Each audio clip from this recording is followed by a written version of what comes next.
If you are planning to make a card for Father's Day or any masculine card, this idea will help you. Hi Quillers, this is Agnes from Agnes Paper and Craft. Let's see the supplies for today's card. Quilling border buddy. This is the circle one, and as you can see I have numbered the layers for easy use. Glue, crimping tool, quilling slaughter tool, tweezer and quilling paper strips. I'm using blue and yellow here. First I choose 5 size circle and is going to wind around the blue quilling paper strip around it. I begin the ring with some glue so the finished ring will have a perfect finish without something poking out in the center. Now I just roll them. If you feel uncomfortable using the tool, you can take off the ring from the tool after few layers and use hands to roll them further. To finish the ring, I glue the end. In this case, I'm going to add thickness to my ring, so I take another paper strip and join them and roll. At the tip, again add some glue and adhere them. I make some in yellow color. You can notice that this time I'm using another size of the circle border buddy, so you can make more of the ring shape in different sizes. Our next step needs a crimper tool. Take a strip of blue quilling paper and pass it through the tool. As you crank, you can notice the crimps it makes. I crimp my paper strip until end and do it again forward and backward twice to reinforce the folds. To join the crimp, apply glue all over the ring and place the crimp strip over it. Mildly press it to fix. Give enough pressure to only join the lowered part of the crimp.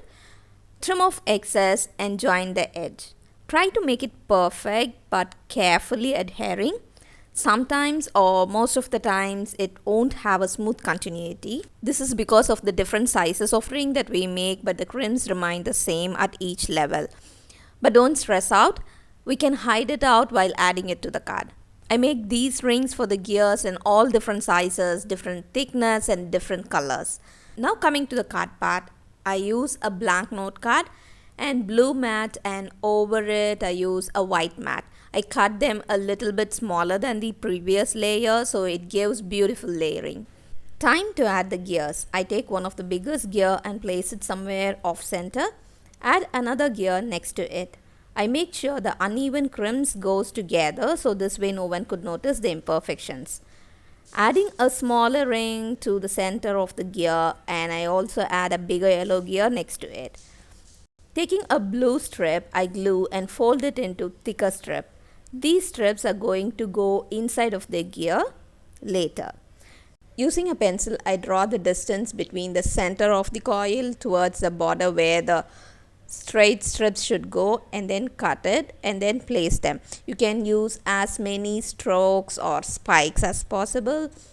I think it's called as spikes.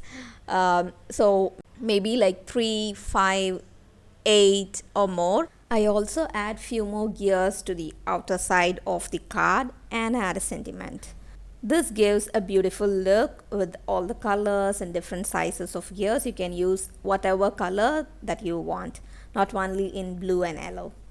Here is yet another card. This one has some movable part. 3 of these gears can move on its own. As you can see, it is so much fun seeing these movable parts, especially that is made in paper. If you're interested in learning how to make these movable gears, then you can see the link below to book a class with me. Before leaving this video, do check out my another video on quilling. Thanks for watching.